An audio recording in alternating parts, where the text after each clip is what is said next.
My friends, let us come together for a moment of quietness. Not the quietness achieved by will, not the quietness that we try to force, but the quietness that arises naturally when we turn inward. For it is only in this inner stillness that the deepest truths may reveal themselves. Today we turn our attention to two simple words, two words spoken by the Master, repeated across centuries, echoed in Scripture, heard in temples and churches, whispered in the solitude of seekers everywhere, yet rarely understood. These words are not phrases to be memorized. They are not a formula, nor a technique, nor a mystical password. They are the doorway to the inner temple of your being. They are the announcement of the presence that has been with you from the beginning. They are the foundation upon which all spiritual realization rests. The words are simply, I am. When Jesus declared, I am the way, the truth, and the life, he was not speaking of a man.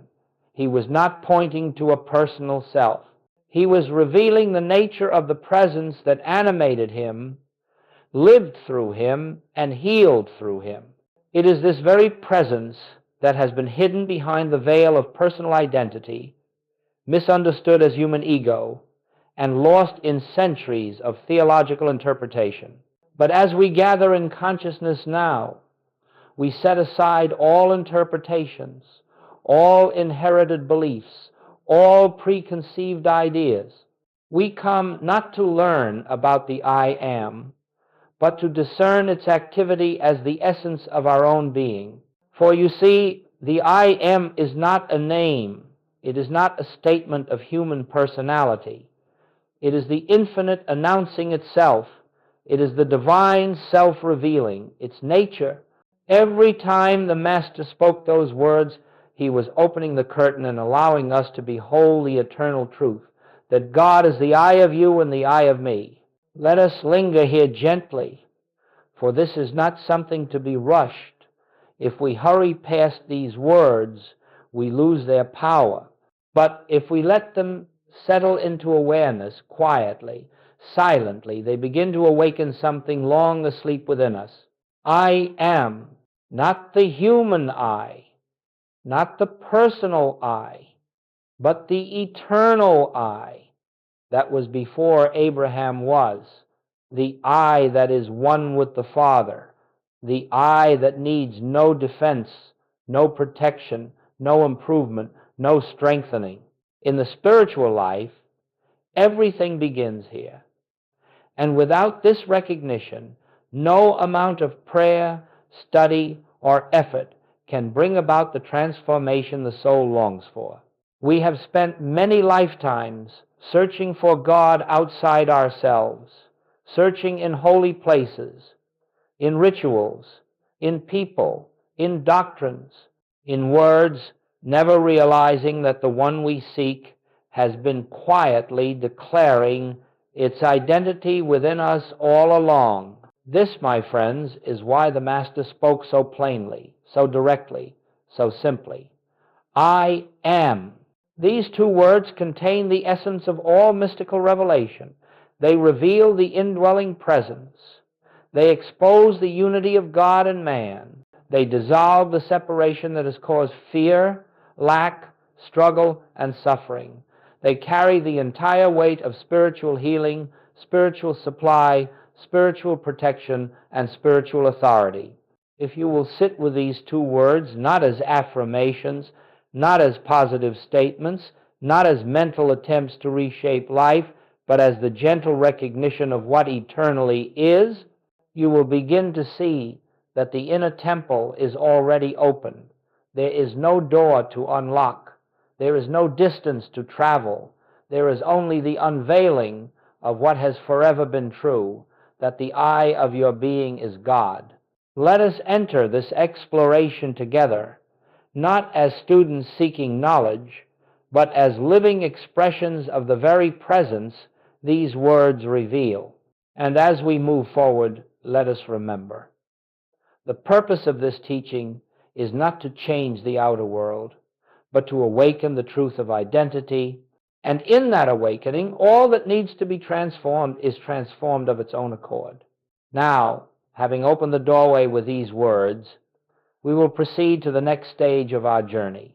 Let us move a little deeper now, gently, without strain, without rushing the mind. The truth of these teachings unfolds only to the degree that we are willing to listen, not with the ears, but with the heart, not with thought, but with awareness. Now, having opened the doorway with these words, we will proceed to the next stage of our journey. But in the silence of spiritual discernment, the meaning changes. You begin to realize that the Master spoke from the standpoint of the divine presence, the spiritual I, the universal Christ. He was not speaking about himself.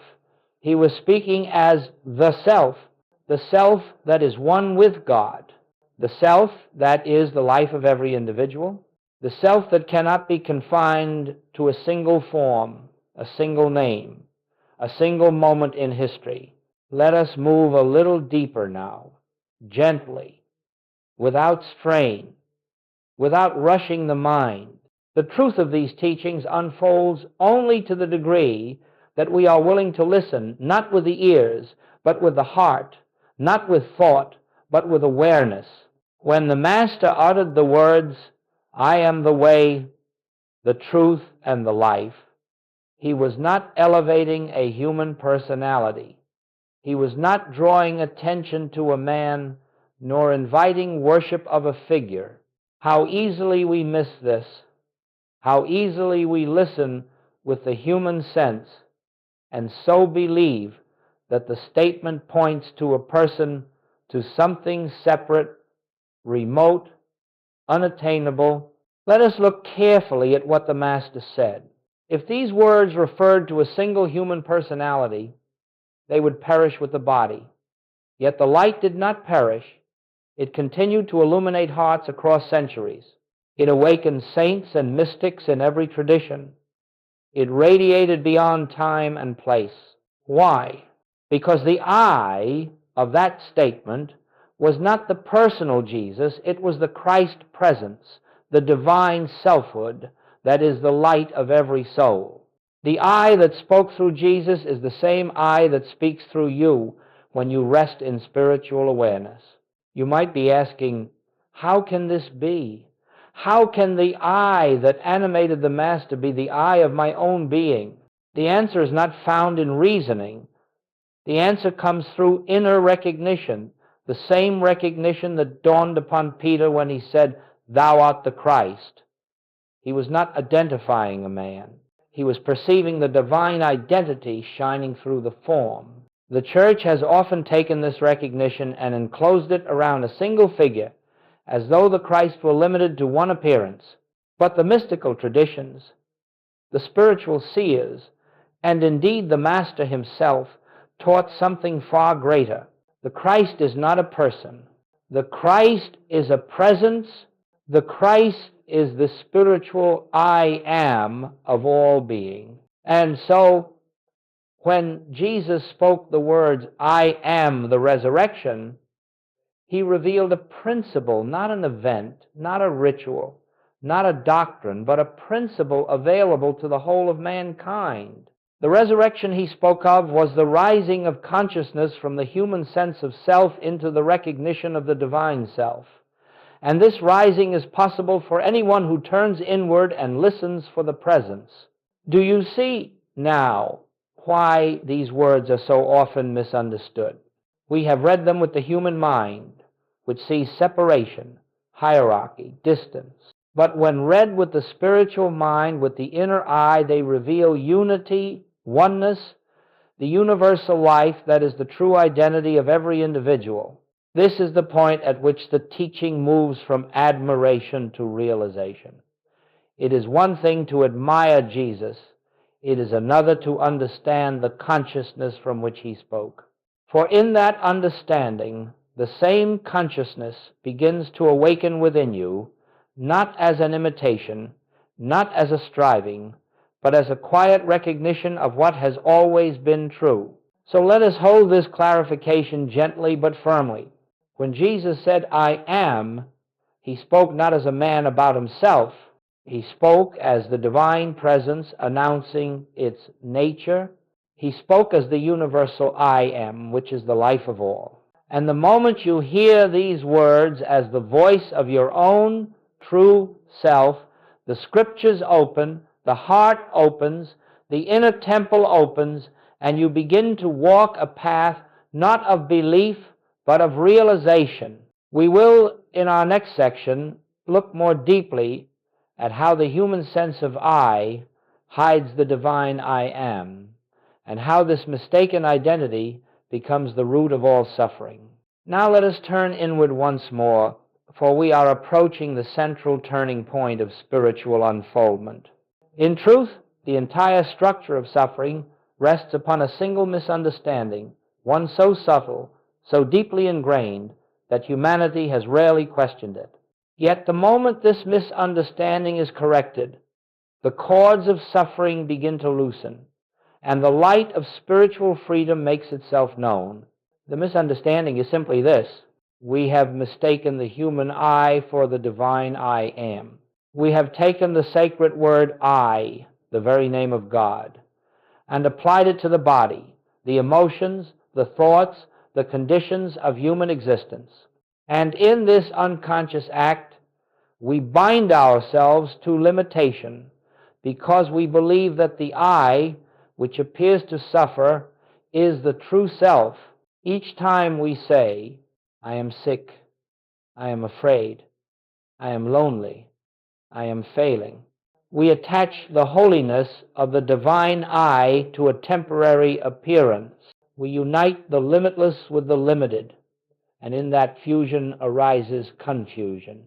Now, the infinite cannot truly be limited, but we can believe it is, and that belief becomes the fabric of human experience.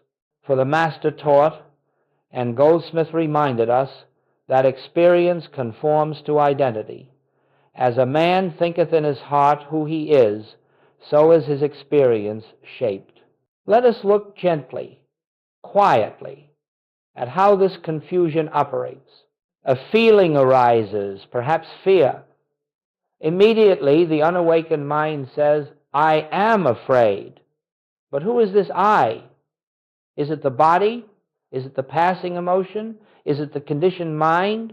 Or is it the divine presence that is the same yesterday, today, and forever? Can the infinite be afraid? Can the I that Jesus spoke of be threatened? Can the eternal suffer the fluctuation of moods? You see, it is not the fear itself that binds us, it is the false identification with it. The fear passes quickly if not claimed, but once we attach the sacred I to it, we breathe life into it, we make it part of our sense of self, and thus we prolong it. The same is true of illness. The body may present symptoms. That is the nature of form. But the mistake, the real illness, is the thought, "I am sick." The I that you truly are cannot be sick. It cannot deteriorate. It cannot be harmed. It cannot lack vitality, for it is the infinite life that animates all. This is why the Master spoke from the standpoint of the divine I am. He never said, "I am weak, I am uncertain, I am troubled." He spoke only from the truth of identity, and from that truth flowed the harmonies of healing and restoration. My friends, all suffering comes from believing that the human sense of I, the personal, limited, changeable I, is your true identity. This false sense of self is the only thing that can fear, the only thing that can lack, the only thing that can be wounded or offended. When you identify with it, you live in its bondage.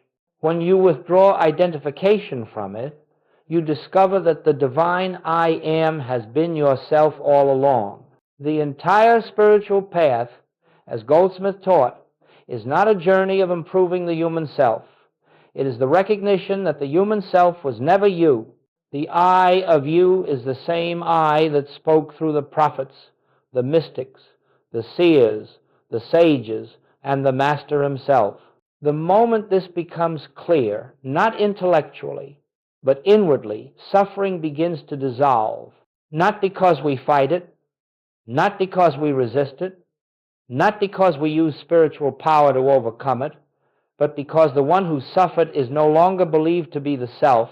As long as you believe you are the human I, you will experience the limitations of that identity. But when you recognize the divine I am as yourself, you enter into the freedom of the sons of God, where harmony, peace, and supply unfold naturally, without effort. We will move, in our next section, into the deeper work of learning how to hear these I am statements with spiritual ears, so that the truth behind them reveals itself directly within your own consciousness. Let us settle even more deeply into the silence within, for this next movement in our unfolding is not an intellectual one. It is the beginning of an inner transformation, a shift from hearing with the outer senses to perceiving with the spiritual faculties of the soul. And this shift is necessary because the words of the Master cannot be understood at the level of human thought. When we listen with the human mind, we hear language. When we listen with the spiritual ear, we hear revelation.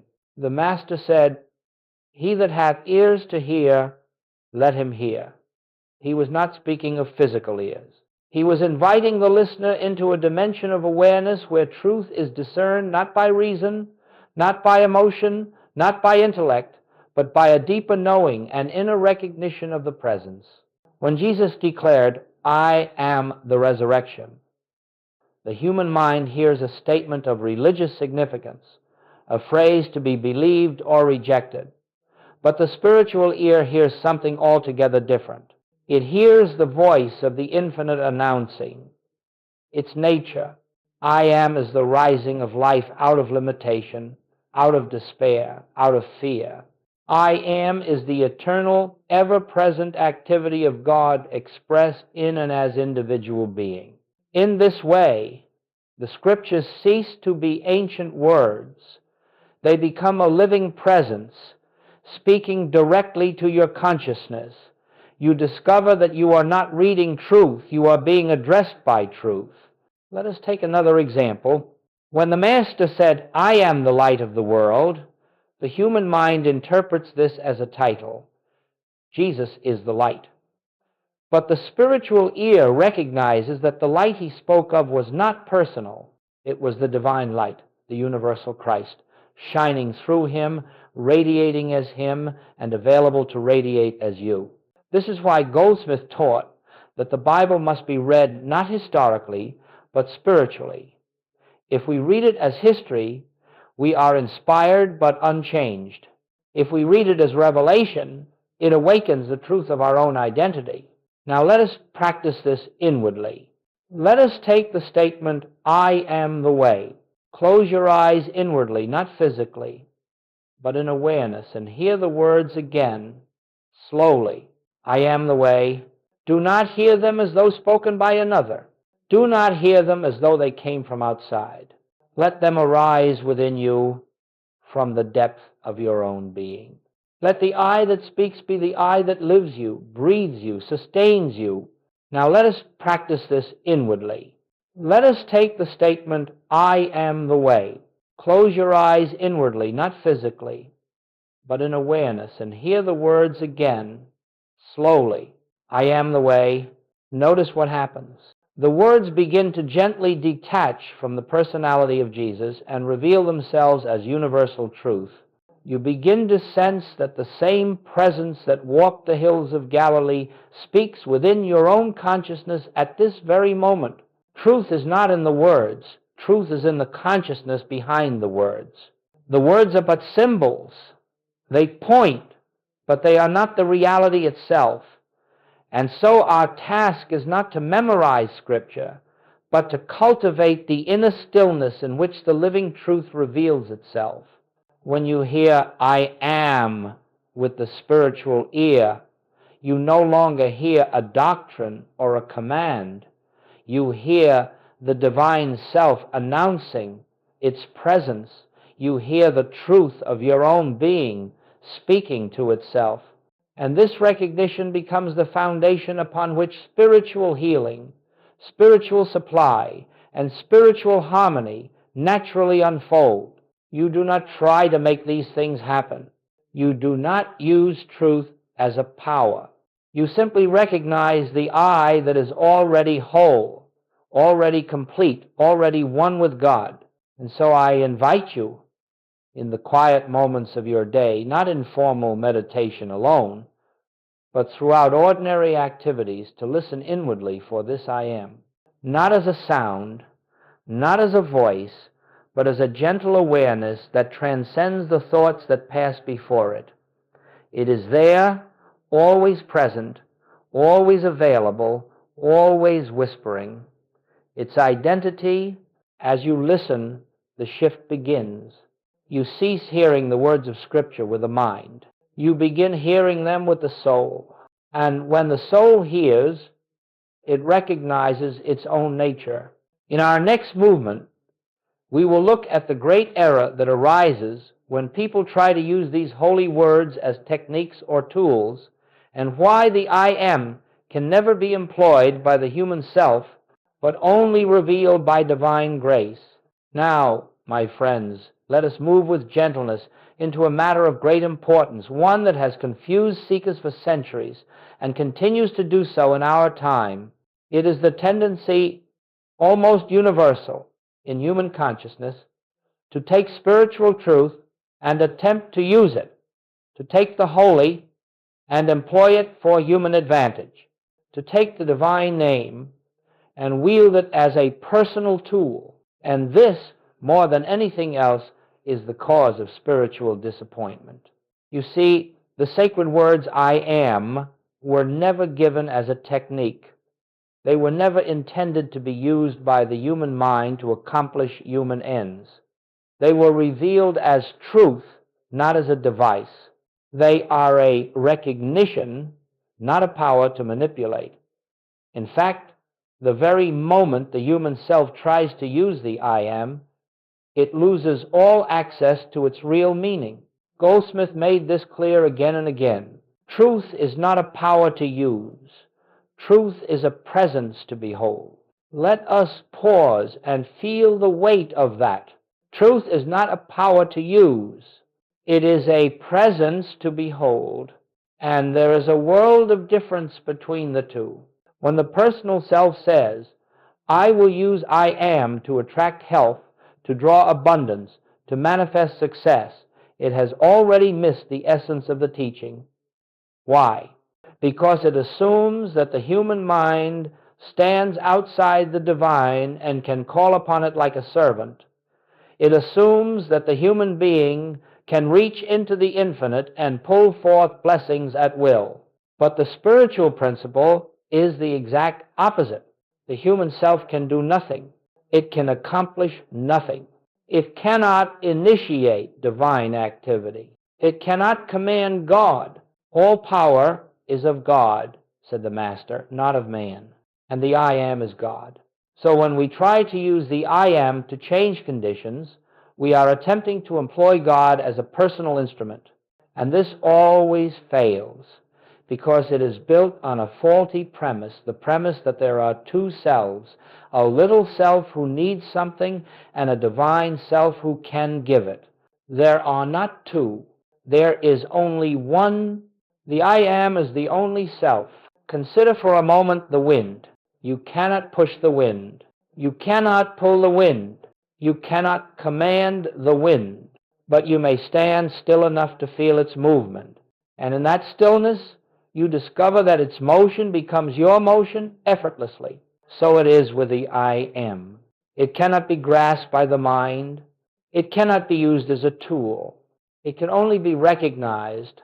That is why any attempt to affirm I am strong, I am wealthy, I am healed is ultimately rooted in a misunderstanding. It is the human self trying to cloak itself in divine language. It is the personal ego painting spiritual colors upon itself, yet remaining unchanged underneath. Goldsmith would remind his students, you cannot make truth true by affirming it. Truth is already true. God is already the I of your being. Supply is already infinite. Life is already indestructible. Love is already the essence of your nature. The role of the seeker, then, is not to use truth, but to witness it. Not to employ the I am, but to yield to it.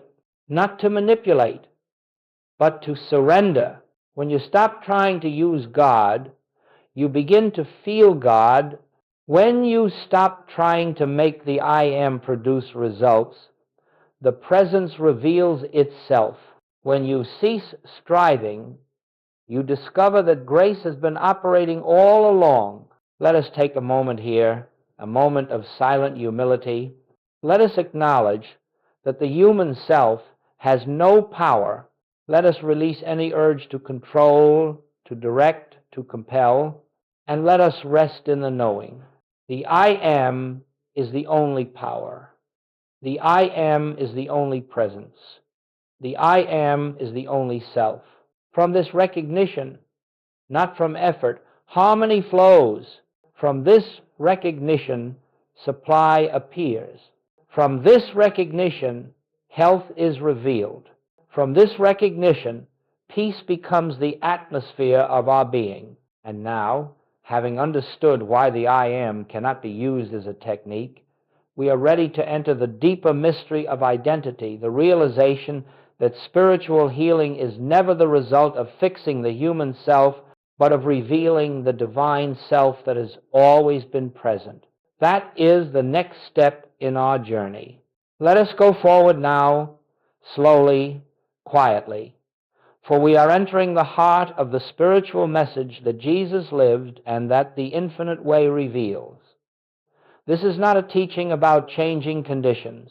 It is not a message about altering the body or rearranging the outer world.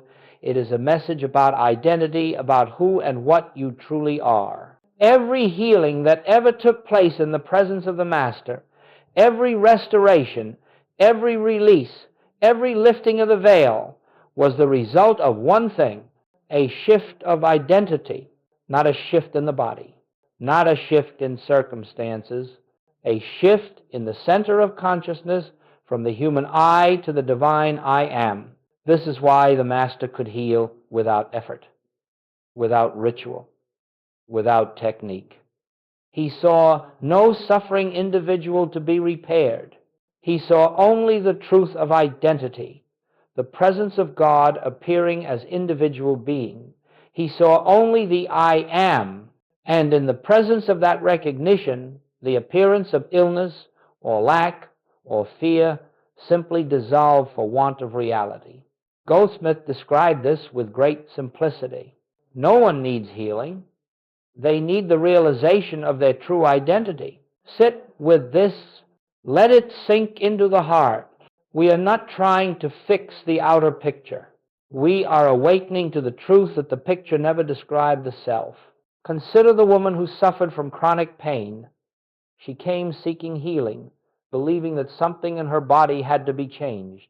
She had tried everything, medicine, prayer, effort, and nothing had altered the condition. But when she sat in the silence with the truth that the I of her being was God, that the divine I am was the essence of her life, something subtle began to shift. She saw, perhaps for the first time, that the pain belonged to a sense of self that was never her true identity. The body may have had symptoms, yes, but the I that she truly was, the I that lived her, the I that knew her, the I that sustained her, remained untouched, uninjured, whole. And as that recognition deepened, the suffering began to fade. Not because she battled it, not because she affirmed over it, but because she no longer identified herself with the one who suffered. She rested in the truth that the I am cannot be in pain, and the illusion could no longer hold. The same principle applies to supply. There was a man whose business seemed on the brink of collapse. His fear was great, for he believed his identity was tied to the business, tied to the success or failure of outer conditions. He prayed desperately for God to intervene. But nothing changed, because he was praying from a false premise, the premise that supply comes from outside, and that he was separate from the source. When he encountered the teaching of the I Am, he discovered something revolutionary. God is not the giver of supply. God is the I of your being, and that I is infinite supply itself. The moment he recognized this not as theory, but as felt truth, fear loosened its grip. He stopped praying for supply and began resting in the truth that supply is an activity of consciousness, not a condition of matter. Slowly, opportunities opened, ideas flowed, and the outer form rearranged itself to express the inner recognition. You see, the outward change is always the last part of healing. The first part is identity. All fear, all disease, all lack, all loneliness, every discord of human experience arises because we identify ourselves as a separate, struggling, finite creature, separate from God, separate from wholeness, separate from the I that Jesus revealed. As long as this false identity stands, suffering must follow it like a shadow. But the moment we recognize even faintly that the I of our being is God, that the I Am is the only self, the shadow begins to disappear, not because we fight it, but because we have turned toward the light. Spiritual healing, then, is not a battle. It is not a project. It is not a matter of using God to fix the human condition. It is the quiet realization that the human condition never described your true self. The I Am has never been sick. The I Am has never lacked. The I Am has never feared. The I Am has never been alone.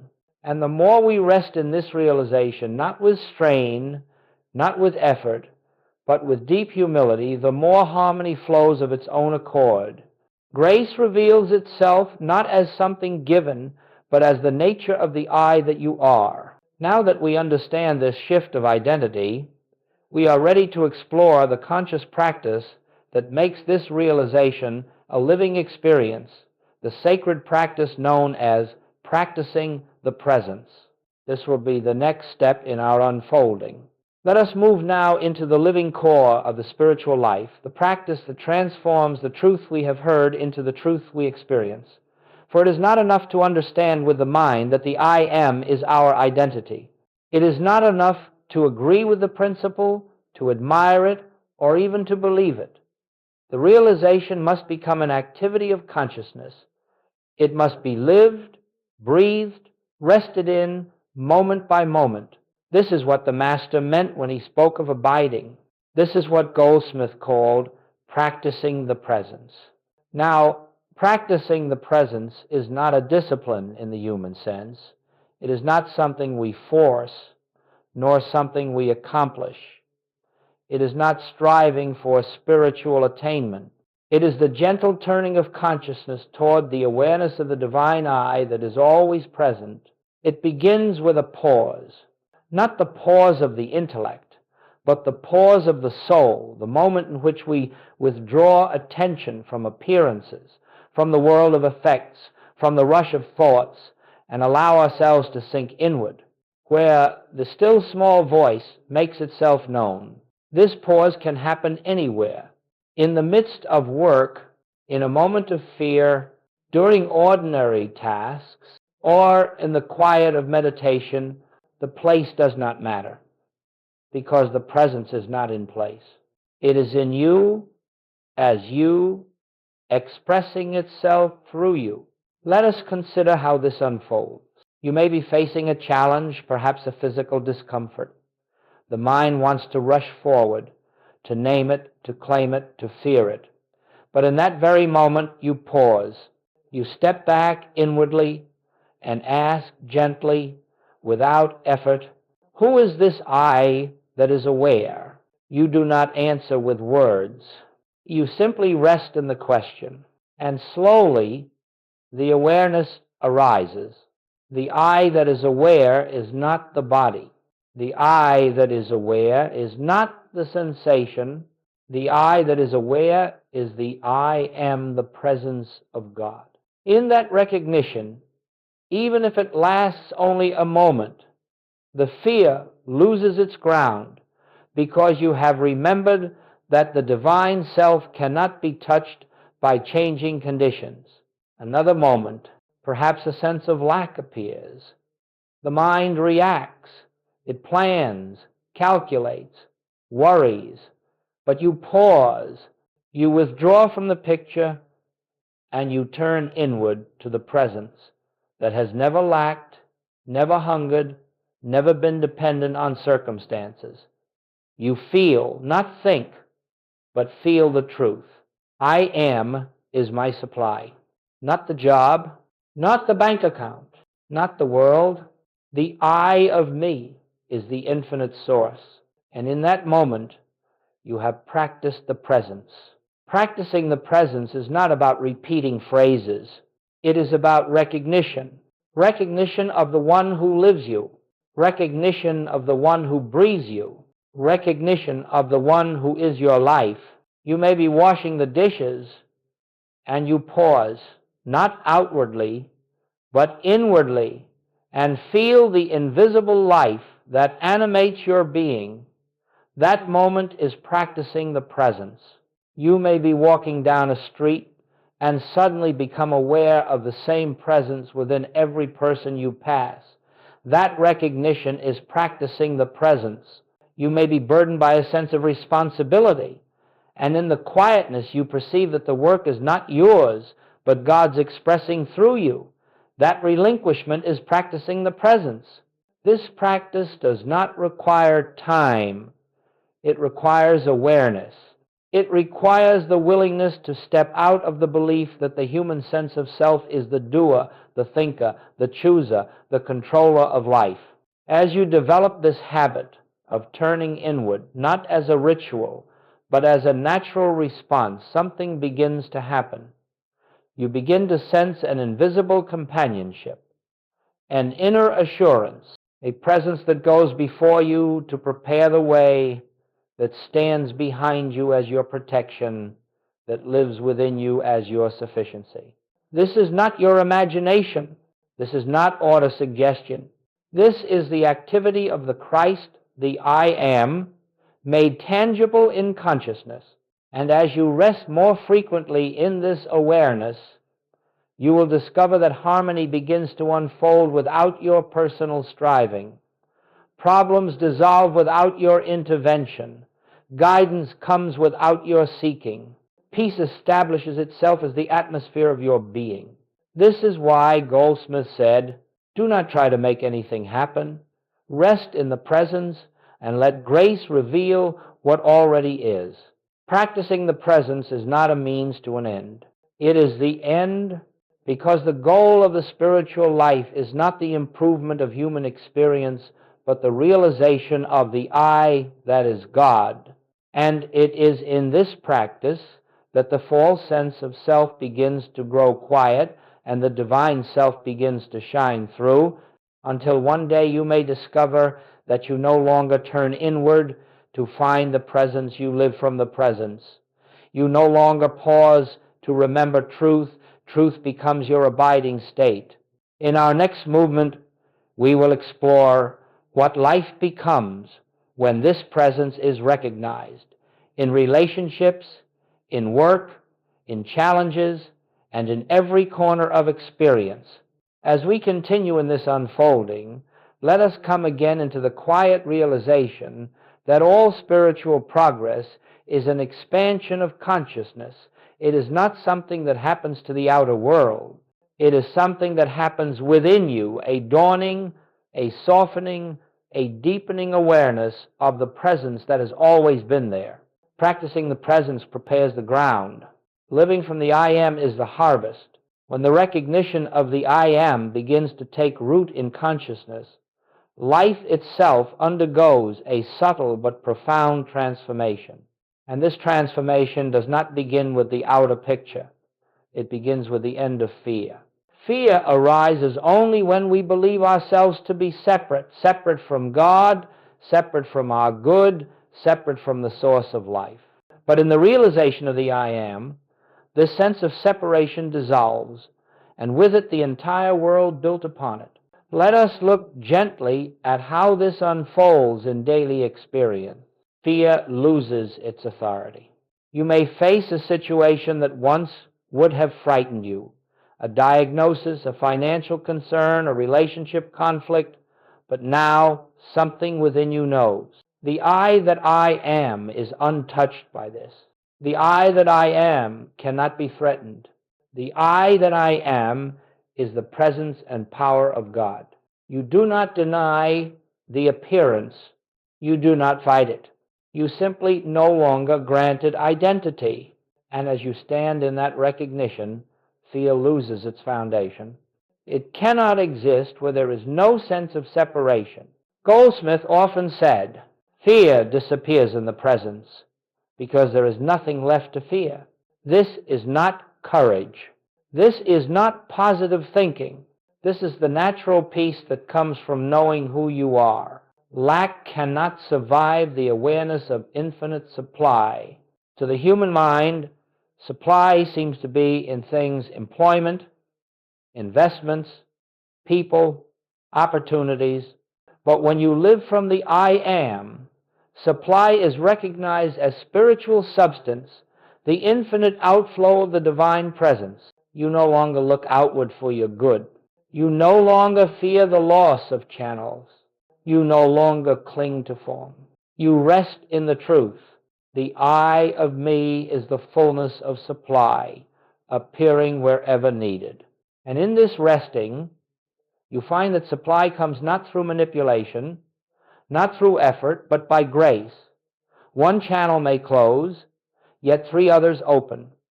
One path may end, yet a better one appears.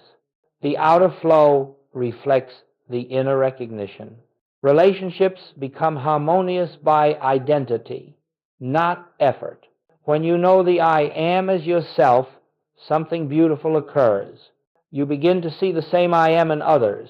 You are no longer relating to personalities, to histories, to wounds, to opinions.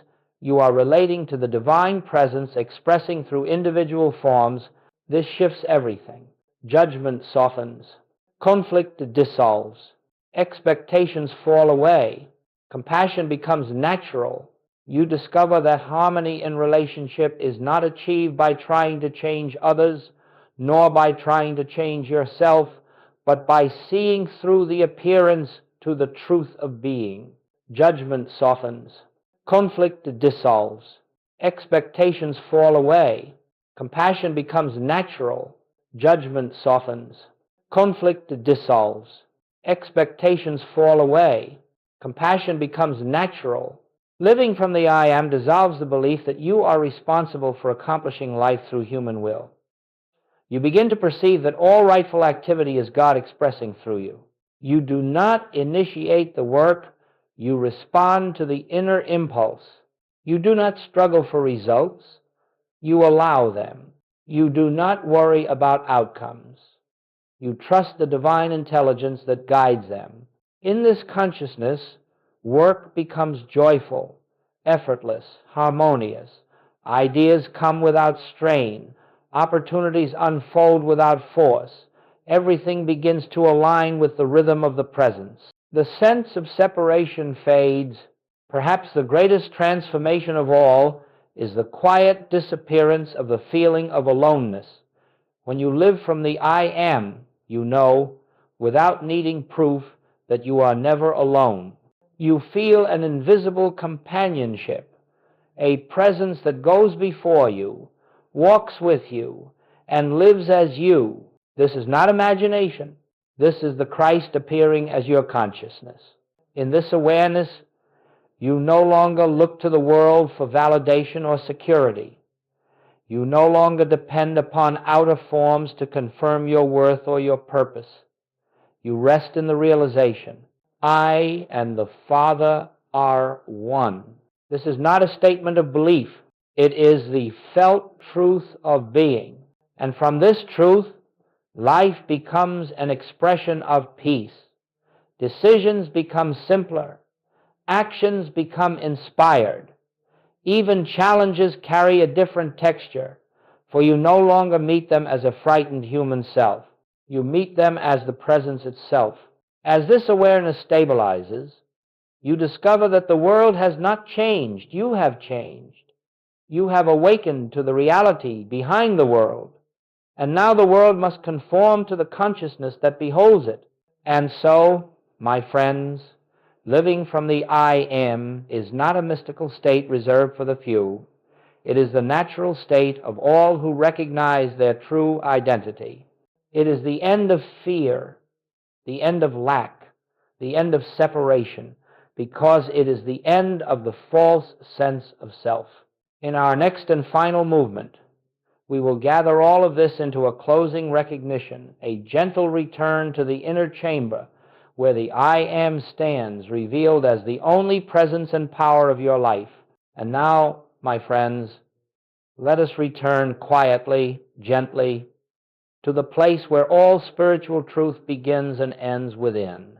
Let us draw inward as though we were entering the sacred chamber of the heart, where no noise of the world can intrude, where the concerns of the outer life fall silent, where only the presence remains. For everything we have spoken of, everything we have contemplated, everything we have opened ourselves to in this journey has been pointing to one revelation, one secret, one living truth. The I of your being is God. The I am is your true identity. This truth is not to be believed. It is to be recognized. It is to be rested in. It is to be lived. There is nothing to acquire. There is nothing to become. There is nothing to achieve. The infinite presence that walked the hills of Galilee, the infinite life that animated the Master, the infinite light that he declared as the way, the truth, and the life, that very same presence is the eye that looks through your eyes, breathes your breath, beats your heart, sustains your existence. You do not move toward God. You awaken to the truth that God is the one living you. You do not rise through levels of consciousness. You discover that consciousness has always been one. You do not travel a path to reach the divine. You remove the veils of false identity and behold the self that has never left you. This is the entire secret of spiritual life. The I am is already here, already whole, already complete, already expressing. And when you touch this truth, even for a moment, the shadows of fear lose their reality. The pressure of striving disappears. The burdens you once carried begin to dissolve, not because they have been solved, but because the one who carried them has disappeared. You are no longer the struggling self. You are no longer the anxious self. You are no longer the separate self. You are the I am, appearing as individual expression. Let us sit for just a moment in this awareness. No effort, no reaching, no seeking. Simply abiding. Feel the silence, not the silence around you, but the silence within you. Feel the stillness, not the stillness of the room, but the stillness of the presence. Feel the life, not the life of the body, but the life that is eternal, infinite, incorruptible. In this stillness, you may sense what Goldsmith sensed, what the mystics have always sensed, that the presence is closer than breathing, nearer than hands and feet. It is the very essence of your being. It is the self behind all selves, the light behind all forms, the life behind all appearances. And so we leave this time together as we began it, not as seekers, not as students, not as human beings trying to become spiritual, but as the very expression of the divine I awakening to its own nature. Carry this awareness gently. Let it grow in the quiet moments. Let it speak in the pauses between thoughts. Let it guide without words, without commands, without effort. And as it does, you will discover that the journey is not forward, but inward, not upward, but deeper, not toward God, but into the realization, I am. Nothing more needs to be said, nothing more needs to be done. Rest in this truth. Abide in this truth. Live from this truth. And the grace that goes before you will make all things new.